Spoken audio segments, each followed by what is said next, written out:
Halo semuanya, selamat bertemu lagi dengan saya Bu Justin. Hari ini kita akan melanjutkan materi kita mengenai stoikiometri reaksi.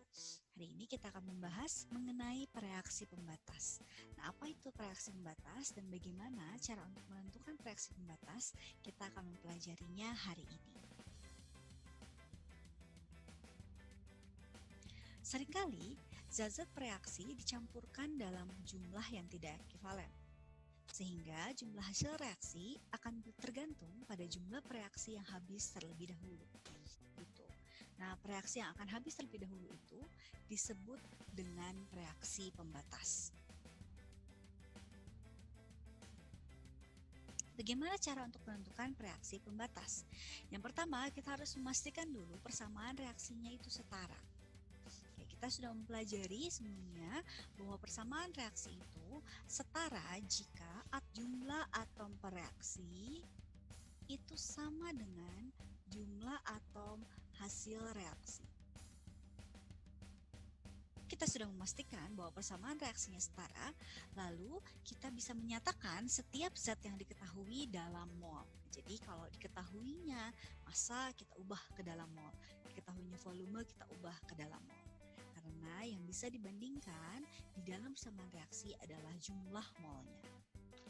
Lalu kita bagi jumlah mol masing-masing reaksi dengan koefisiennya.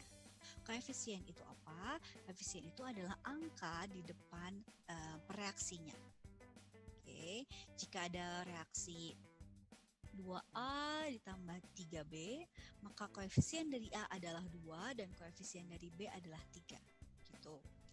Lalu yang terakhir, reaksi yang hasil pembagiannya paling kecil adalah reaksi pembatas. Ingat, yang disebut reaksi pembatas adalah yang hasil pembagiannya paling kecil. Ya, bukan hanya jumlah molnya paling kecil, tapi hasil pembagiannya paling kecil. Oke, untuk lebih mengetahui lagi dan lebih mengerti lagi mengenai reaksi pembatas, mari kita lanjut ke contoh soal.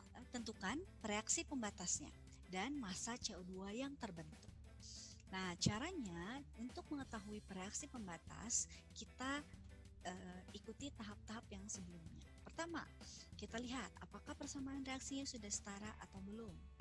Nah, persamaan reaksinya sudah setara. Lalu, kita nyatakan masing-masing reaksi di dalam mol. Oke, berarti kita cari mol dari metana dan oksigen. Untuk mencari mol CH4, yang diketahui adalah massa dari gas metana.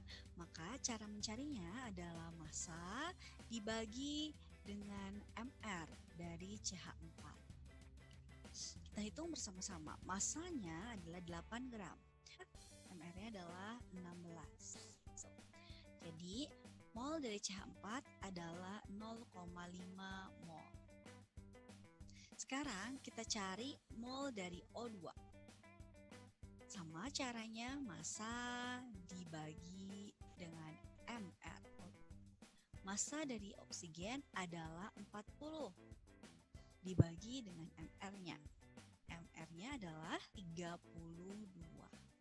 Oke, jadi ini adalah 5/4 atau 1,2 mol. Kita sekarang sudah menyatakan masing-masing reaksi dalam bentuk mol.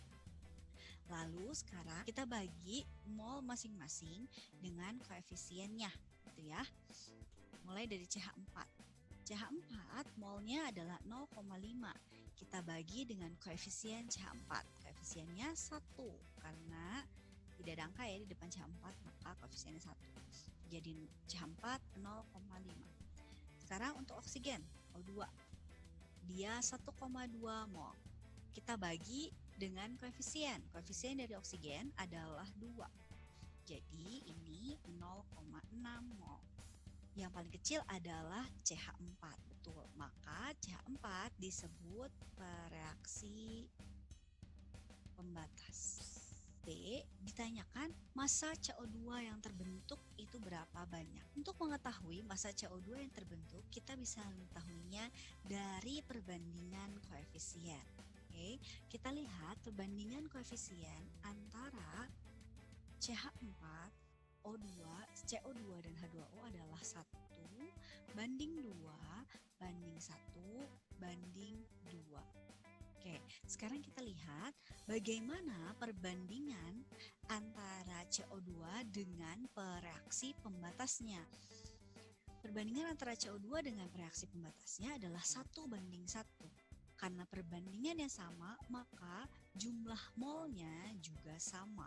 Mol dari CO2 itu akan sama dengan mol dari CH4, yaitu 0,5 mol. Selanjutnya, kita diminta untuk mencari massa CO2 yang terbentuk. Maka massa dari CO2 ada mol dari CO2 dikali dengan mR-nya. Mol dari CO2 adalah 0,5 mol dan mR-nya adalah 44.